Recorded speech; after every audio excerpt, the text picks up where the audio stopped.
वो मेरी नानी लगती थी। अपनी नानी का क्या नाम उनका? उनका जी। उर्मिला। कब मालूम चला आपको? हम स्कूल में थे तो हमको मालूम चला, आ रहे थे रास्ते में। जी। आपके परिवार के और कोई भी गया था उसको से? हाँ, मेरी छोटी वाली नानी गई थी, वो बच गई है। तो बस वो कहाँ पे हैं? वो घर में अंदर है। वो अंदर हैं? वो आने के योग्य हैं या नहीं है? वो नहा रही है। नहा रही हैं। उनको कहीं चोट उठ आई है? नहीं। कुछ भी नहीं है, ठीक ठाक हैं। हाँ, वो और ठीक बाकी है। तो इतना बड़ा हादसा हुआ, ये उम्मीद तो किसी का नहीं होगा। पूरा गांव मातम में बदल गया। खुशी जो है कि मातम में बदल गई। हाँ। सब लोग खुशी खुशी जा रहे थे शादी की रस्म निभाने के लिए, शादी करेंगे, सब लोग खुश थे। लेकिन वो खुशी मेहंदी जो कि खून में बदल गई। ठीक है, आइए यहाँ पे कुछ लोग आए हैं, हम उनसे जानने का भी प्रयास करेंगे। सर, क्या नाम है आपका? मेरा नाम अरुण प्रताप सरोज है। मैं आपके बगल का नेवादा गांव का रहने वाला हूं। जी। मैं आज़ाद समाज पार्टी का एक सजग सिपाही हूं, राष्ट्रीय महाप्रचारक हूं। जी। हमारा विस्तार इस समय प्रचार का चल रहा है। लालगंज में हम थे, रात में खबर गई, ऐसी ऐसी बात है, पासी समाज के साथ घटना हो गई है। तो हम लोग रात में तो असमर्थ, दो दो चौपाल तीन तीन था, हम लोग ने उसको निरस्त किया, लेकिन असमर्थ नहीं आ पाए। और सुबह वहाँ एक महाप्रधान जी थे, उनसे बात हुई, करीब 25-30 लोगों की संख्या में, वो भी तैयार थे। लेकिन पता किया गया है कि भाई ये कुछ कफन दफन की तैयारी हो गई, लोग निकल रहे हैं। तो लोग कहे कि भाई जब लोग चले जाएंगे तो फिर क्या मतलब है, सभी लोग रहें तो उनके साथ 10 मिनट बैठा जाए। तो हम लोगों ने यहाँ पहुँचने का काम किया है। और घटना जो भी हुई है बड़ी दुखदायी घटना है। आखिर किसकी वजह से इतनी बड़ी घटना हुई? किसी की तो वजह रही होगी। अगर देखा जाए तो यहाँ सबसे बड़ी अगर दोषी का कारण है, अगर बड़ा है कोई, तो वह है बिजली विभाग है। तो उसके ऊपर क्या कार्रवाई होनी चाहिए? मैं तो यही कहूँगा शासन प्रशासन से कि अगर बिजली विभाग दोषी पाया जाता है, अगर उसकी कमियां हैं, तो उसके ऊपर सख्त से सख्त कार्रवाई की जाए।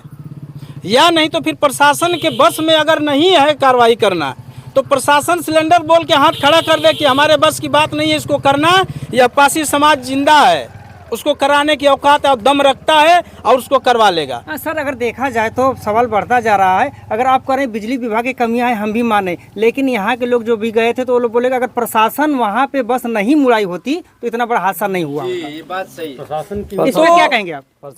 जब प्रशासन जब जान रही है कि नहीं आगे ऐसी समस्या है, तो सबसे पहली बात कि जो लोग यहाँ से गए थे वो अनजान थे, उनको आगे पता नहीं था। तो कम से कम प्रशासन से बड़े तो अब ड्राइवर बस या यहाँ के लोग थे नहीं। यहाँ प्रशासन के लोग भी तमाम होंगे। अगर यहाँ डंडा रोक दें, हिला दें कि नहीं इससे इधर नहीं जाना है, तो हमारी और आपकी औकात है कि चले जाएंगे।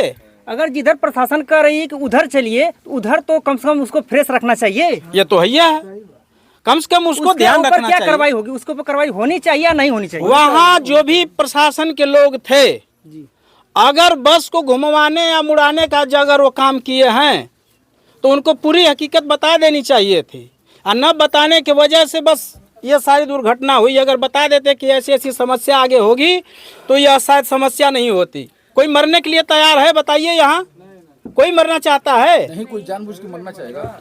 लेकिन वहाँ प्रशासन की कमी थी। अगर वो रोक देते, सारी बातें बता देते, तो कोई मरने के लिए नहीं जाता वहाँ, और रिटर्न लोग आते। बार बार हम कह रहे हैं कि बहुत बड़ी कमी है प्रशासन की। अगर मैं बार बार क्यों कह रहा हूँ, मेरे कहने का मतलब इससे 2-3 दिन पहले वही हादसा हुआ था। जी, सुनने में यही मिला। बाद वो छोटा मोटा हुआ था, आज ये बहुत बड़ा हादसा हो गया। जी। आज प्रशासन क्या कर रही है?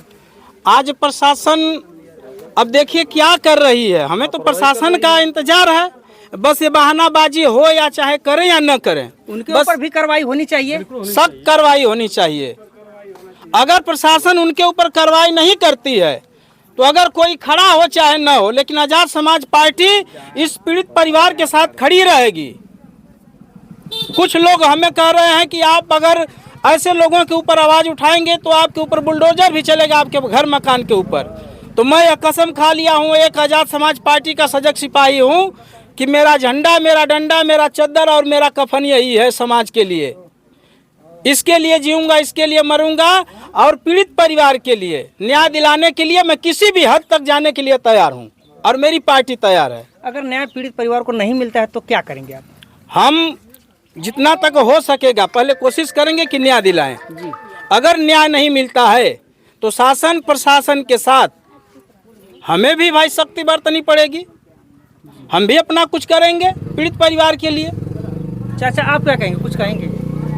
देखिए, इसमें शासन प्रशासन जो तानाशाही रवैया अपना रही है, ये तानाशाही रवैया है। पूरे शासन में ये तानाशाही रवैया है।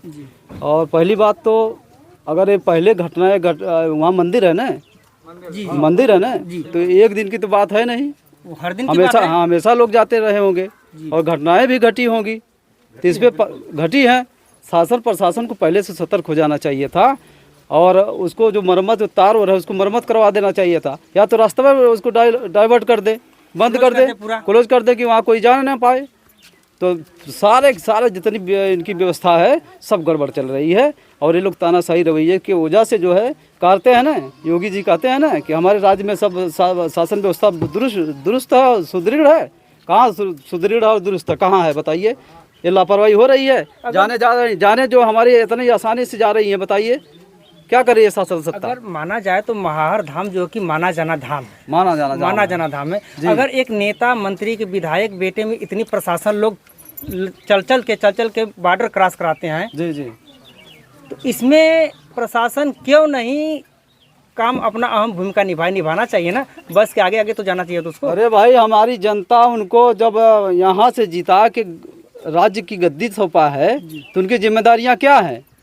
हम लोगों की रक्षा सुरक्षा करना है ना, ये समाज की सुरक्षा करना है। तो क्या कर रहे हैं लोग? शासन प्रशासन क्या कर रहा है भाई?